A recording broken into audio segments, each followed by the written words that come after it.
You see, what happens with humans is that we love you so much. You know what's coming next. But you're so addicted to what you call reality that you don't let yourself make the jump into what could be so much more. So you go so slow because you got to explain it. Oh, you've been really trying to, and you've got to defend it, and you've got to justify it, when all you had to do was see a crumbling foundation and know you wanted a solid foundation. That's all you needed to know. But what is it about humans that makes them have to explain why they want the solid foundation by pointing out all the problems with the foundation that isn't solid? See how much wasted time there is in examining the problem and explaining the problem and justifying the problem. In other words, when you know what you don't want, you know what you do want. And if you could just know that and know that your inner being is all over it, and then you could, in the moment of a new idea, turn your undivided attention to the new idea, you'd find satisfaction, satisfaction, satisfaction, satisfaction, satisfaction.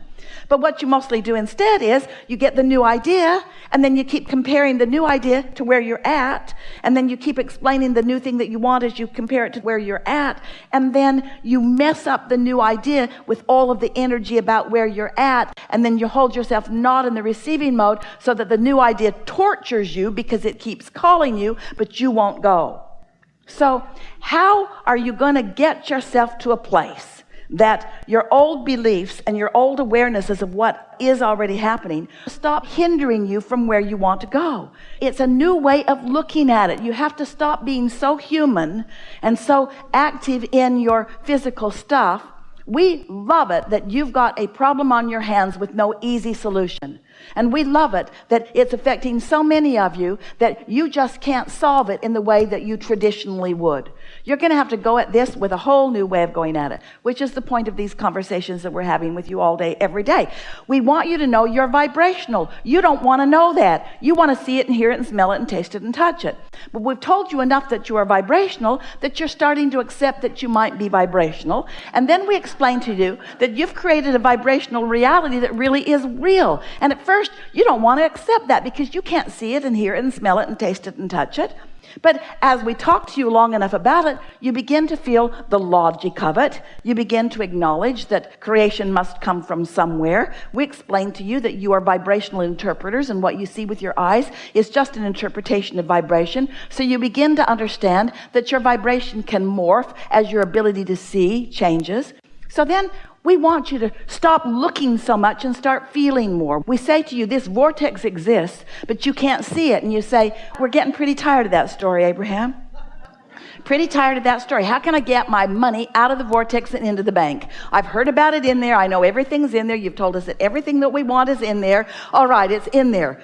I either want in or I want it to come out where I am. How do I become a vibrational match to what's in there? And we say, you have to vibrationally align with what's in there. Right now, you're vibrationally aligned with what you're witnessing. You offer most of your vibrations in response to what you're seeing. You got to find a way to see something beyond what is, which means you got to stop looking at what is, because you can't look at what is and move beyond it, because what is resistant to what is moving beyond it. Does that make sense? It's like if I want this improvement and I'm looking at what is, my attention to what is won't allow the improvement. Can you hear that? So now we're down to the real nitty-gritty about what you've got to do. How do you let this thought be more compelling? So we say, all right, you got to get in the receiving mode of this, and not so much in the receiving mode of this. And then we say, you can tell when you're in the receiving mode of this because it feels fresh and new and exciting and adventurous. And you can feel when you're in the receiving mode of this because it feels boring and like effort. It feels like struggle and strife and effort. It feels like justifying and defending and rationalizing. It feels like explaining to your mother why you did it. Can you feel the difference between the adventure and the burden? So as you start caring about the way you feel, and then as you meditate for about 15 minutes a day, and you detach from this habit of thought so that you allow this dominant vibration to call you closer and closer to the point that you begin receiving it, then you get to be one of those humans who actually manages your own vibrations into thoughts and those thoughts into things, and you get to witness it. And at first you'll want to call it magic because it's unusual. It's unusual to acknowledge a vibrational reality and to adjust yourself through love and alignment to the point that you get to witness its unfolding. You get to see through the eyes of Source, and you get to rendezvous with others who do also, and you get to feel the power of the energy that creates worlds coursing through you, and you get to witness the experience of what that feels like. But what trips you up is getting that far and being all aligned with that, and then looking over there to see what you're accomplishing. Because in the moment you look over to see what you're accomplishing, you've left this world and you've joined this world. You've detached from the energy that is in the process of becoming, and you've gone back to the old stuff that's already been created, to the old news. So you got to decide. You don't have to, but we really encourage it. You've got to decide which is the real reality for you, which is the new reality, which is the new what is, and which is the old what is. And we want you to appreciate with everything you've got the old what is, for the foundation it was, for the launching of the rockets that it is. But the sooner you can accept this reality, and the sooner that you can tune yourself to it, the sooner that you're going to be happy today. Toward what end? Toward the end of being happy today. Satisfied today. Oh, Abraham, is there more? More than satisfied today? Yeah, satisfied today. It's going to take a while. Today. But Abraham, I'd like to be satisfied today. But please let me look down the road. Let me look way over there. Let me give this a reason more than satisfied for today. And we say, there you go, acting like a human again.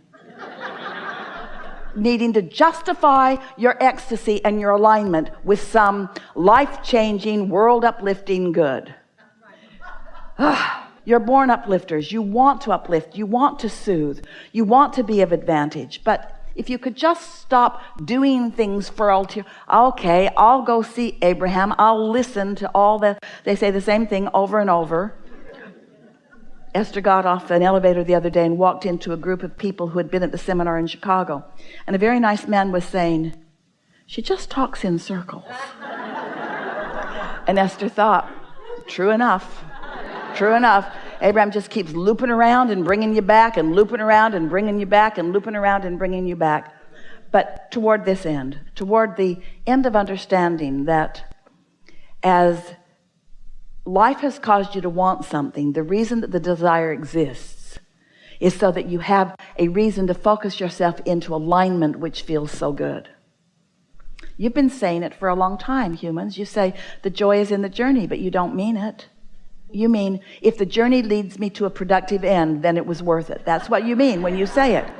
And we mean, no, it's a satisfying journey. It's a satisfying journey because it's not ever going to be done. You're not ever going to be finished with moving forward. None of us are. Evolution is an eternal part of that which we are. And so as you just relax and accept it, and then reach for the thoughts that feel the best and meditate yourself into alignment, then what happens is you get to be this focused energy in this physical time and space where you get to choose things that are meaningful to you and to others. And you get to, with the power of your mind and your ability to align energy, you get to open the vortex through which these thoughts can turn to things. And yes, you will witness the things, but if it's witnessing the thing that matters most, then you're off base. If it's feeling the joy of it as it becomes, then you're on base. So we want to leave you with a point of focus. Really ties into this whole conversation. Ties in with this new leading edge question that you've just asked. Alignment and timing are synonymous. So alignment equals impulse equals timing equals happy. It's timing, and your inner being is the master of timing. Because there's so many things you could do, and it's just endless. But when you get an impulse, And the more often you do it, the more you'll feel like doing that, until you can go through a day where everywhere you go. The day was like that for Esther yesterday. She traveled by herself.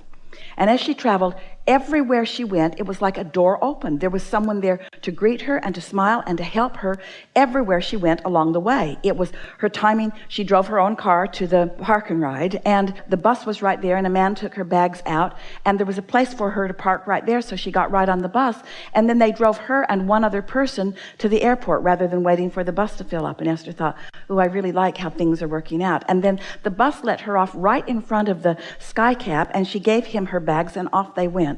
And she got right to the gate in the most comfortable fashion. Everything about it was just unfolding perfectly. And then she had this wonderful flight, 2 wonderful flights, and when she got to the baggage claim, her driver was not there. He was not there with his sign, and he wasn't answering the number that she'd been given. And when she did reach him, this was the first sign of something that looked like it was out of sync. The driver said, I'm supposed to be there at 2:30, right? And Esther said, well, my note says 2 o'clock, and I am here. And how long will it take you to get here? Well, let me call you back. And he called back, and now he's kind of making up some reasons that he can't be there. And Esther said, it's all right, I'll just take a cab. So she went out to the curb, and there was a cab right there, and she stood there for a moment, and the woman who was assigning the cabs to people was distracted by something else that was going on.